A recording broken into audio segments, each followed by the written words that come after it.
Глава 8. Погребението. Червената страна. Крепостта на бабата. На сутринта козлетата се заеха да копаят гробове. Щяха да организират тържествено погребение за своите скъпи приятели джуджетата, макар да не разполагаха с телата им.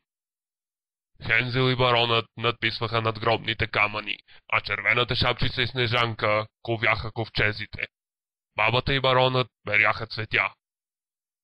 Към обяд всичко беше готово. Подредиха ковчезите в катедралата и се събраха за помена. Мерлин играеше ролята на свещеник. Застана отпред и започна.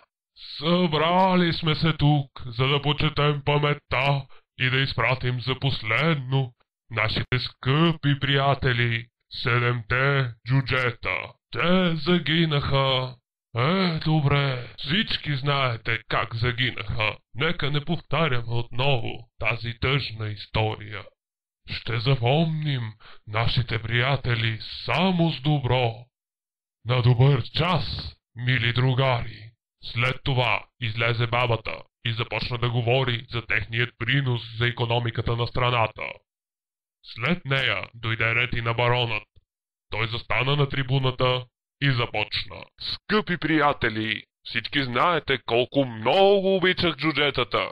Те бяха прекрасни другари и слушатели на моите истории. Той говори неща все в този дух в следващия половин един час, като разказа някои от приключенията си, свързани с джуджетата.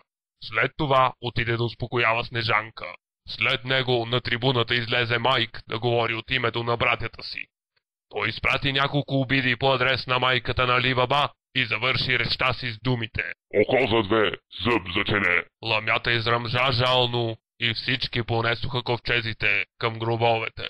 Положиха ги и ги зариха. След 15 минути всички се разотидоха. Небето беше закрито от черни облаци. Проблясна светкавица и заваля силен дъжд.